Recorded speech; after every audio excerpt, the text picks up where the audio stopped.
In the 70s, there was a baby boy born with a rare hip deformity. His mother was told he would never walk, and he would have this deformity his entire life. He would have to live in braces on his back and his legs, and he would never leave bed. She was a very determined woman who didn't accept that life for her son. So she would spend hours a day taking off his braces, moving his little legs every single day, until eventually that baby boy began to walk. He was on the smaller side throughout his life, only weighing about 120 pounds soaking wet on the day that he joined the military. But that didn't stop him from being accepted into one of the most elite special forces units in the world. At just 20 years old, he spent his life jumping out of planes, fighting in wars, saving lives of countless individuals, all because his mother didn't accept what the doctors told her and what the statistics said.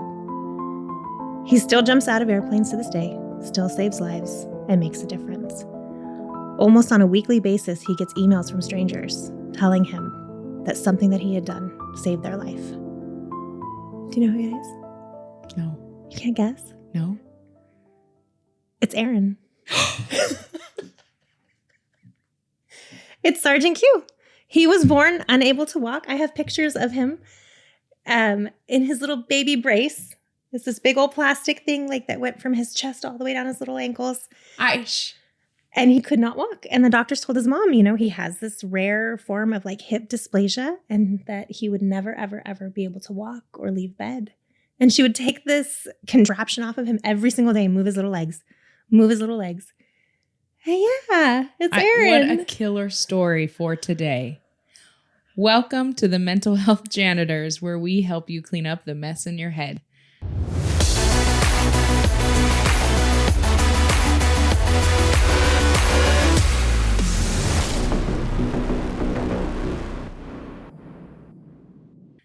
Today, Doc Jessica Bergens, and Sgt Q's wife, Mrs. Holly Quinonez, as our guest today.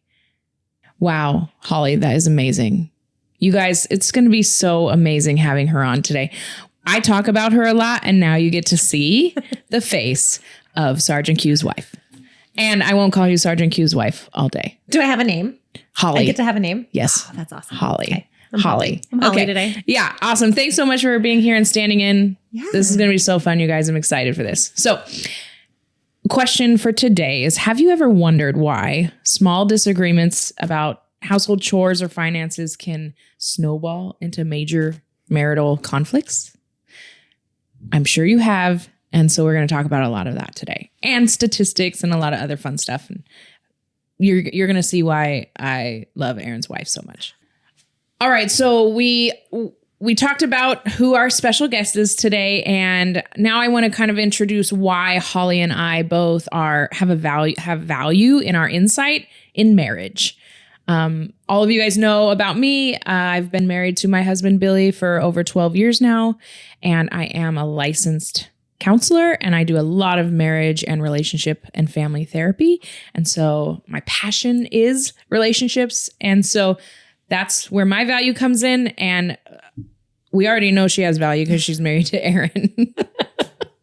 So give me a little insight on some of the value you bring to.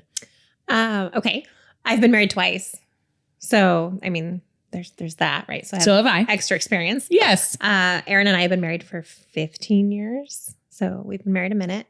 And when we both started the process of being married, we had our own intense traumas and PTSD that we were dealing with. And we had to find that balance of how to be in a relationship with each other, working on that and working on ourselves separately. So I've got 11, 12 years worth of therapy under my belt. And Yeah, that's amazing. That's my experience. Yeah. And man, I would love to do a special someday just on you. Oh, and gosh. Interviewing you. We won't throw that on you today, but you guys, Holly has an incredible life story, and I can't wait for her book. Oh, no. I'm doing to you what your husband does to me. It's like we don't talk about Bruno. We don't talk about Bruno. We're not talking about the book. Okay. It'll happen eventually because Yes. I'm obedient. But I'm very slow in my obedience. Okay, Jonah. I know, right? Which is a thing too. What is it? Delayed obedience is still disobedience. Yeah. So we're not being disobedient. We're just being cautious and careful and thoughtful of how we write our books. Yeah. There we Okay. go. Is that justification? I think I like it. I like it. Of course you do. Okay, cool. So we're going to talk about a couple of statistics today about marriage in general. And keep in mind that all of marriage statistics are what we call qualitative measurements in research, which just means like the variations can vary so drastically. It's hard to really know what's real, what's not. But in our research, especially in our premarital show, in our pre-show on our marriage episode, we found statistics as low as 36% and in divorce rate all the way up to 56%. And so that kind of shows you how hard it is to quantify, yes. What's actually happening. Yes, exactly. So one statistic that's interesting to find is that only 11% of Christian couples seek out professional clinical premarital counseling before they get married. Mm-hmm. And so that probably leaves another 10 to 15% who get some kind of premarital counseling through their church, which is good. And it's really good to find a professional to do it as well. And I love premarital counseling, right? Because I'm much more of a be proactive versus reactive. And so if I could do my whole practice around premarital counseling to help couples avoid these major conflicts later on in marriage, man, my life would be full and complete. But the Lord has not called me to just do that. And so I am also a reactive marriage counselor and help. Yeah. What is one thing that you wish you knew before getting married? Oh my gosh. I don't know. The first thing that came to mind was how hard it was going to be. But then I wonder if I knew how hard it was going to be, if I still would have made the choice to get married. I know that sounds terrible. I adore my husband, but hear me out. Yeah. Because I kind of feel like, who was it in the Bible? Paul, that never got married. I think he might have been onto something. Yeah. He always made his own choices. He got to decide, what TV shows he watched. He got to decide what time bedtime was, what he had for dinner. Yeah. He didn't ever have to ask somebody's opinion. Yeah.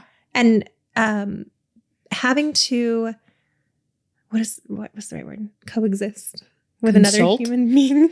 Coexist. Right? Yeah. That was hard. That was really hard for me. I felt like I was giving up my identity. And I wish that somebody had told me that coexisting didn't mean giving up my identity.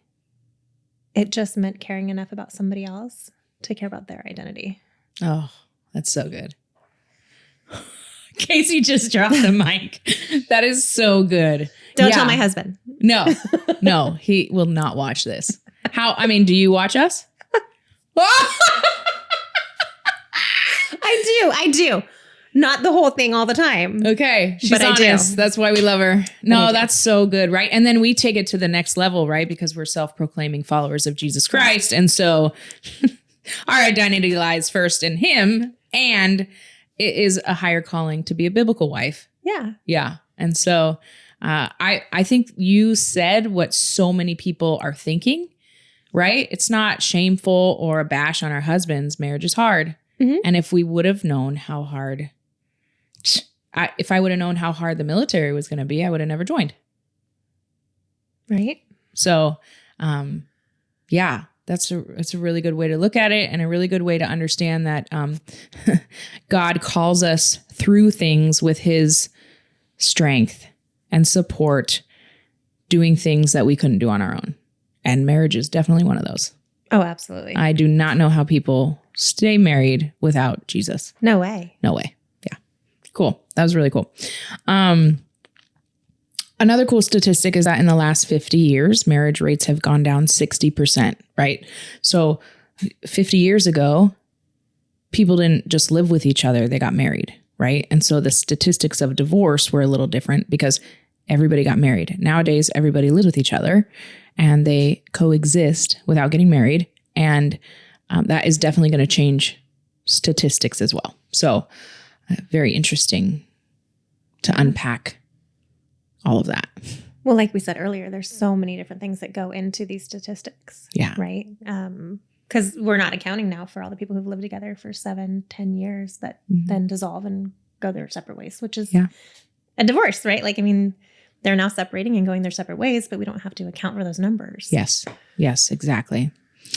And one thing specifically we're going to talk about today is, in my experience as a counselor and a married woman twice as well, a failed marriage and now a successful marriage, is communication. And communication is the foundation of almost every problem in marriages. If we had healthy, loving, understanding, validating, mutual communication in our marriages, 90% of our conflicts would resolve on their own, not even be there, or resolve in a healthy way. And so I just want you to imagine what your life could look like if you are married, eliminating 90% of your conflicts in your marriages. It is possible, and we're going to go over some really amazing principles today on how to do that. I'm going to share some scriptures today with you about communication and how important it is from God's viewpoint. The first one is found in James 1:19. And that is back here. And it says, "Understand this, my dear brothers and sisters. You must all be quick to listen, slow to speak, and slow to get angry." That sums it all up in my family. That's all we have to do? Yep. That's it? Podcast over. Okay. Quick to listen, slow to speak. Okay. And then we have in Ephesians 4:29 here, it says, "Don't use foul or abusive language. Let everything you say be good and helpful so that your words will be an encouragement to those who hear them." And what's interesting here is it says, let everything you say be good and helpful. And right, the point of that is that's unreachable. We cannot do that on our own. And so I absolutely need the help of the Holy Spirit to come in and help me when my emotions are arise and I'm not very good at not using foul or abusive language. Hence all the scripture about taming your tongue. Yes. Taming your, being quiet and meek. Cool. Well, can we just actually take a second and talk about that story? So in pre-show, you guys, we're like, okay, how are we going to do this? Aaron's not gone. I'm so excited to do this with Holly. And so we're looking up other ways to do it. And she's like, well, I have a story. And we're like, you have a story? Yeah, I have a story. She told us a little bit about it. I was like, that story sounds awesome. How can we tie that into relationships? And she's like, well, they went against the statistics. They didn't become I was like, banger. Yes, we're using it. My mind is so far from Aaron as you're reading this. And that was a moment of awe for me. What made you think about this story?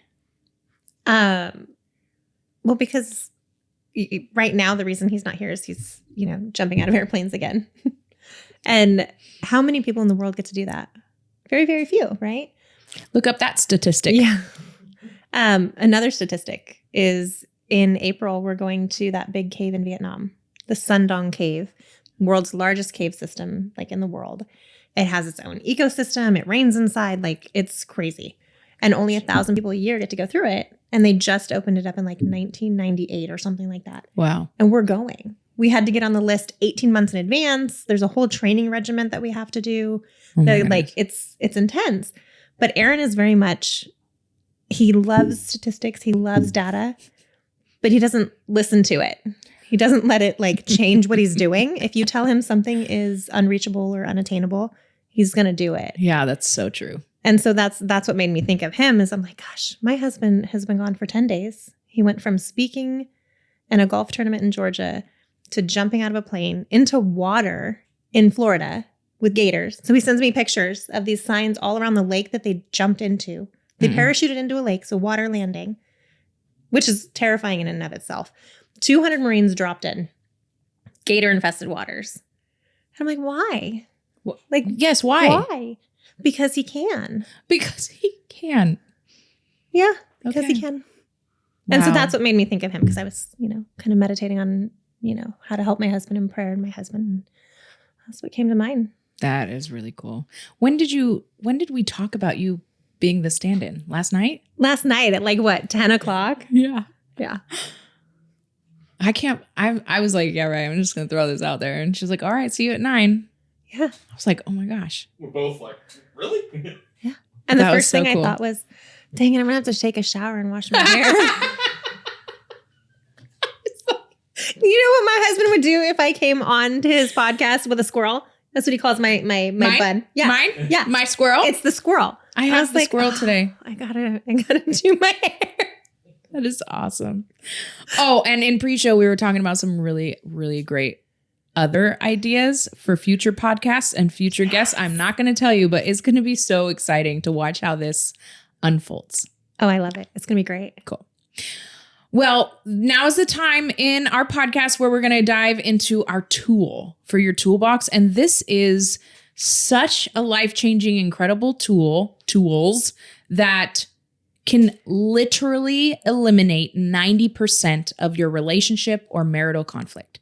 So these principles for communication, my husband and I actually sought some marriage counseling during one of the rougher parts of our marriage. And because I'm a counselor and I've gotten so much growth in my own personal counseling, and my husband's awesome. He's like, yeah, I'm open for counseling. Like, not many men are like that, but I told him from the beginning, hey, if you want to marry me, you got to be open for counseling if we hit a rough spot. And he was like, cool, gotcha.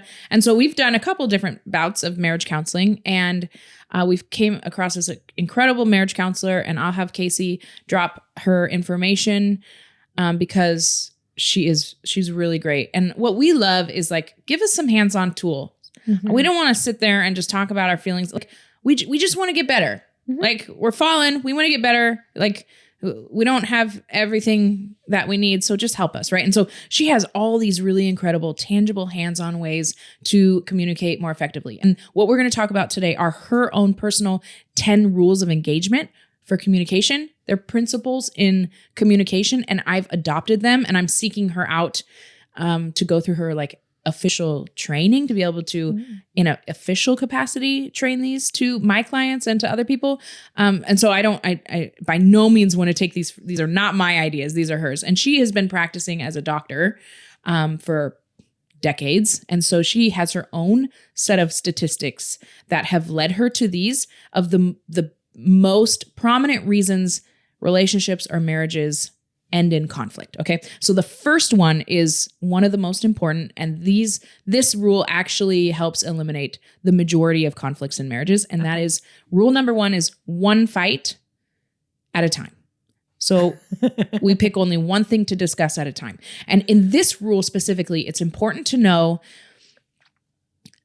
you don't have to care about the problem that your spouse or your person is bringing up as much as they do in order for it to be valid. So let me explain to you what this looks like in my marriage from my husband and I. I have severe neurodivergent brain, which is ADHD, with PTSD piled on top of that is I am very unorganized and I'm very busy all the time. That's just what PTSD does to you. Just go, go, go, go, go. And so my husband, with his background in drugs and that kind of lifestyle, clutter triggers him. I can't relate. I don't love clutter, and by no means do I like it, but it doesn't trigger me to the extent that it triggers my husband. And so it would be like, is your clutter organized? I have to ask. Sometimes, yes. Yeah. Like, I know what's in that pile. Yes. And I know where to find my piles. Yes. Yeah. Because I have the PTSD and dyslexia. Yes. And so for me, I'm organized. And for Aaron, we're all going to die because there's clutter everywhere. Yes. Yes. Yeah. What a catastrophizer. Oh, yes. Yes. Oh, we've talked about it in here. That's what this is going to be so funny for some of our diehard fans is the Amazon boxes. Throwing them out the door into the garage is fine. It is fine. She's gonna go to her grave with that, Aaron. So, all right. So, okay. So for my husband and I, it would be like, in my self-righteous moment of existence, I would get into this negative bias or just self-righteous mindset of like, dude, I do so much work. I do the majority of the cooking in the house, the meal prepping. I drive the kids everywhere. There's a pile of mail under the microwave because I'm the only one who gets the mail. Preach. Hold on. Oh, This is going to be You're good. not on my side. I was. So the pile of the mail under the microwave, I'm justified in being self-righteous, right? Like if you would help me with the mail, maybe there wouldn't be a pile under the microwave. Oh, my counselor said, no, Jessica, you don't have to have the same trigger just because it triggers him different than he has the right to say, hun, the pile under the microwave is starting to trigger me. And one topic, one fight is what I hear you saying is the pile under the microwave is triggering you. Okay, I'll get on top of that. And then later I can bring up, hey, remember when the mail was piling up under the microwave? I was wondering if this is an okay time to bring it up because one topic, one fight at a time. This eliminates so many, because how many times do we defend, deflect, deny when something comes at us? Oh, yeah. Yeah.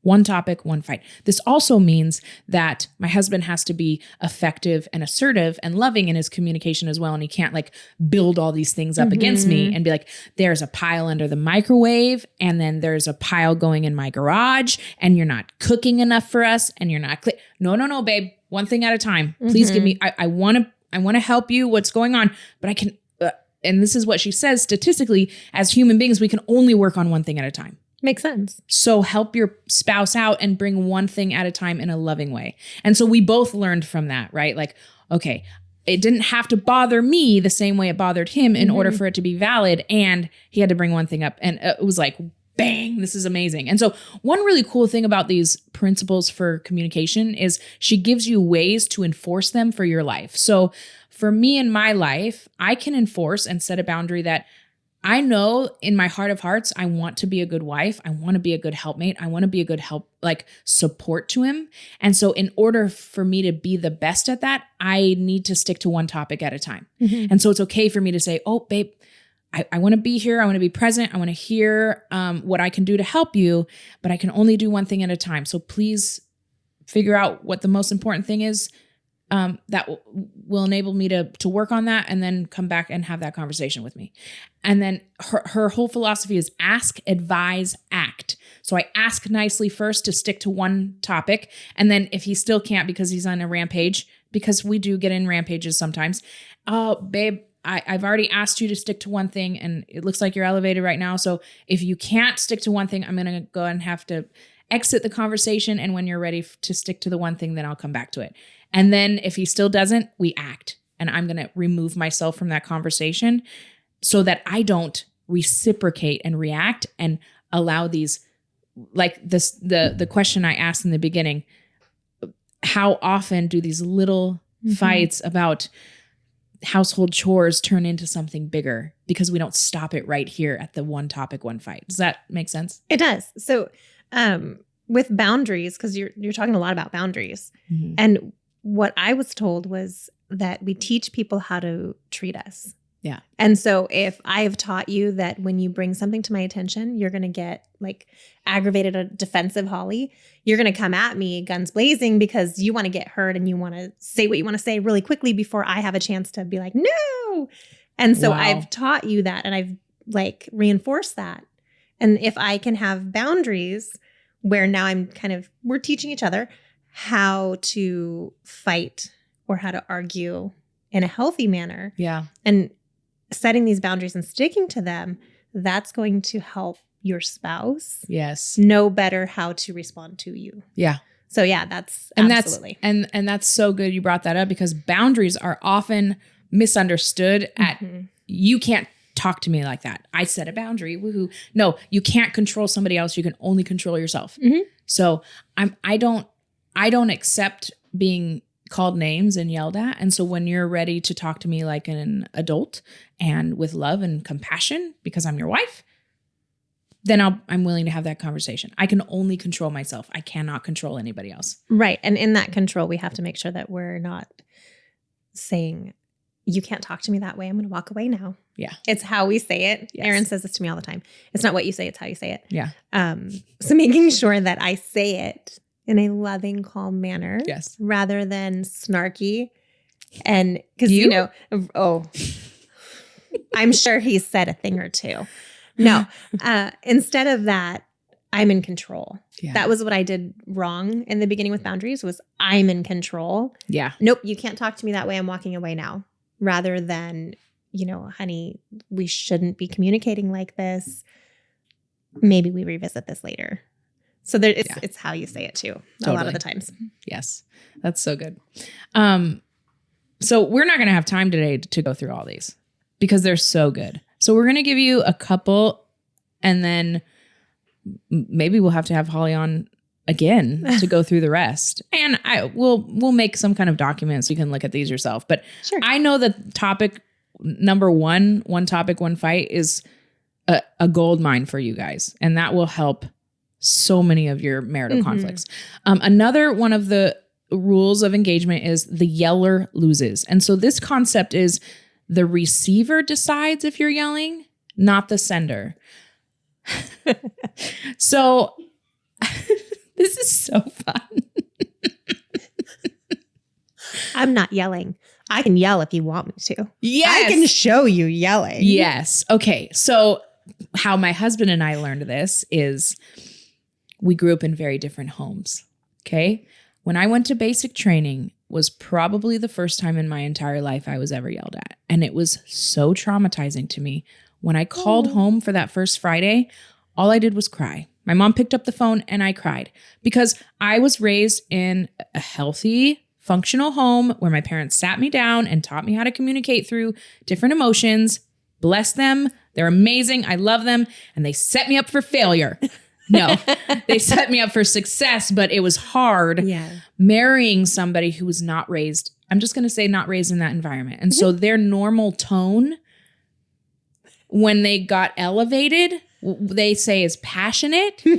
And a lot of men say, I'm just passionate. Fine, be passionate. Be passionate with your boys, not with your soft, meek, gentle wife. Okay. So if she says, and every once in a while, I'll find a couple where this is switched, but it's usually the men because men are instinctively protectors. And so they posture when they start getting emotions and their voice gets louder. And it's not, you're right. He's not intentionally yelling at me.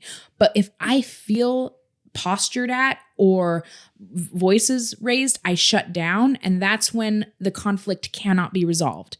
And so what the doc told us was, if you feel like they're yelling, you nicely ask, please lower your voice. Ask, please lower your voice, or this conversation is going to have to be over. And ask, advise, and then act. And she said, even if the person who's yelling or accused of yelling, okay, I'm not yelling. I'm just really passionate about this. She's like, that's fine. That's obviously not yelling. Nobody's going to be intimidated if you're whisper yelling. That's good. If you think about it, right? And then she told us this story. Oh my gosh, I love this story. She had these clients. There was a big, huge Samoan, 6'3", 260-pound, big guy, right? Married to a 4'11" Filipino lady. And they were in marriage counseling and he was like, yeah, so it started to get a little heated. We were in the kitchen. So I sat down and she was like, hold on, you what? He was like, I sat down. I mean, look at me, look at her. I can't believe how intimidated she probably is of me sometimes. So whenever I feel like it's heated, I sit down. And she was like, that's genius. So a few days later, my husband calls me and he's like, hey, is this okay time to talk about something? I was like, sure. And he talks to me and I was like, oh my gosh, yeah. Thank you so much for like talking to me about this. Like, I want you to be able to talk to me about this. And you did it so well. He was like, I did? I said, yes, babe, you did. He was like, I'm sitting on the kitchen floor. Oh. And so it even worked over the phone, you guys. It was so cool. So that's my yeller loses example. Okay. So mine is a little bit different. Yeah. Very early in our marriage. And we both come from trauma. We both come from horrible trauma. Mine was trafficking, sexual abuse, all that kind of stuff. And so when Aaron would yell or I would perceive him yelling, instead of shutting down or being afraid, I'd go toe to toe with him because I'm not going to lose. Yeah. Right. And I always held on to that like a martyr. I was like, I am a fighter. I will go down fighting. Yeah. You cannot intimidate me. And I was telling this to my therapist and she's like, Holly, your husband is a Marine, like close combat instructor. He could break you. Like he is trained to break you. And you're literally going toe to toe and yelling at him because he's yelling at you. She's like, what do you think's going to happen? Like, what do you expect to accomplish from that? And I was like, I don't know, but I'm not losing. That's why I won't fight her. I have learned. I've known her long enough to instinctively know that's one woman I would not get in a fight with. But no, once we stopped doing that, and once that was brought to our attention, because Aaron, right, I told him that thinking, I told him thinking that he would be like, well, yeah, okay, she's not going to quit. She's not going to back down. I'm going to have to be the one to do it. That's what I thought would happen. But that didn't happen. He's like, yeah, she's right. And I'm like, okay, well, that was super helpful. He wouldn't have done that. But so, yeah, that changed how we saw those moments, just having the education of that's why we're doing this. That's why we're reacting this way. And so I would tell you right now, if my husband were to be arguing with me and sit down on the floor, it would end the argument. It would probably end the argument if I did it too. Yeah. Because both of us would be like, oh, right? Because it softens your heart because that person is obviously showing you their intention of not wanting to fight you. This is gold, you guys. I've heard some counselors tell their relationships that if they want to have a conversation, to lay on your stomach in the prone towards each other with your hands like this, because it softens your body language, your tone. And I was like, that just with people who are like go toe to toe like that. Yeah, that's interesting. If maybe somebody wants to try it and let us know how it works. I think we would end up kissing. Sorry. I don't know how old our audience is, but you're like, be upset and passionate. Go ahead and lay down facing each other. And I'm like, Jessica, that's not it in the fight. Alrighty. Well, somebody should write in and let us know how it goes. Somebody.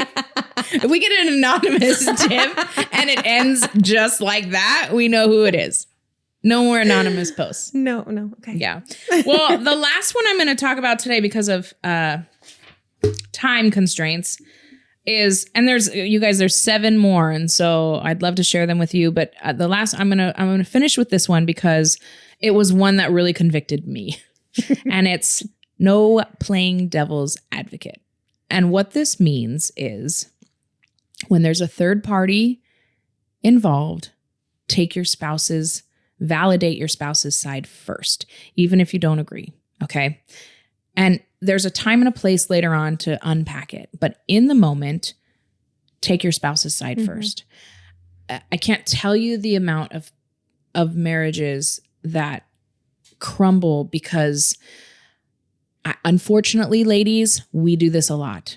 And it's, well, no, they didn't do that. Or no, you're misinterpreting it. They didn't. And your husband feels unheard, unseen, unhonored, and like you're against them. And the same if this role is reversed, right? So if I give you an example of this, it could be I'm at a restaurant with my husband, we're out on a date, and maybe I'm super triggered. And one of my triggers is I get irritable, agitated, and sensitive to other people's reactions to me and things like that. And so if he's watching me and like knowing I'm triggered and I say, gosh, the waitress was super rude to me, and he were to say, but she wasn't rude to you, you're just triggered right now.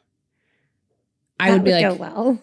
I would be like, oh, okay. And I would just kind of be, I wouldn't feel very great, right? But if he were to say, I'm so sorry you felt like she was rude to you, do you want to go somewhere else?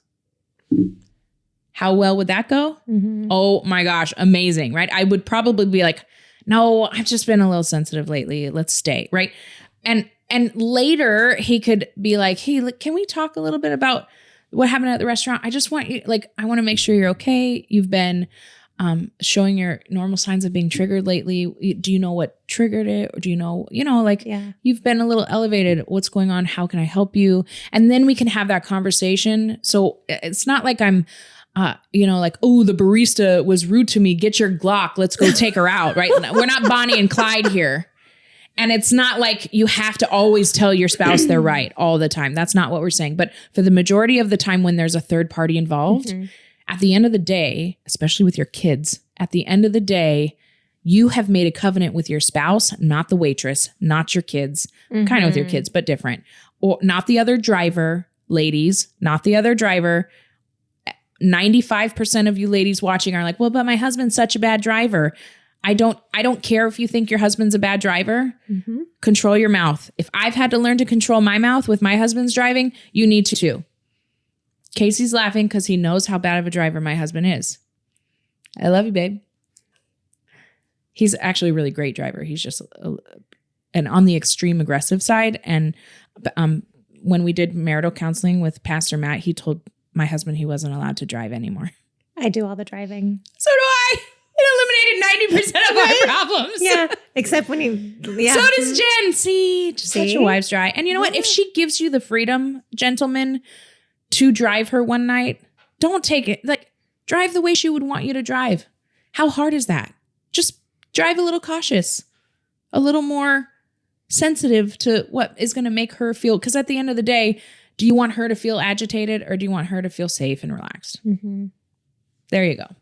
You guys, those are 3 really good principles, rules of engagement for communication. I hope you can take notes or rewatch this over and over again with your spouse. And stay tuned as hopefully I'll have other opportunities to bring up the other 7. Or maybe I'll just do a side thing for it. I'm not sure what Aaron's going to want to do with it, but we'll talk to him about it. And if we had an audience, I would say give a what did they call it? We don't need it. Ovation for our guest. How awesome was it to have Holly Quinonez on today? I sat here and stared at you the whole time. Now I know how Aaron feels. This has been a lovely experience for me to have to. You've done great leading. Oh, thank you. You got me to follow, and that's not easy. Oh yes. Well, you guys, best compliment ever. You guys, as always, if you like the content of the videos, please hit that, thumbs up or whatever, and subscribe. The more subscribers we have, the more we know what to give you and more resources we can use. And as always, we are here to educate you, empower you, and encourage. For the Mental Health Janitors, I'm Doc Jess. And I'm Holly. And we're out. This was great. So great. It was so great.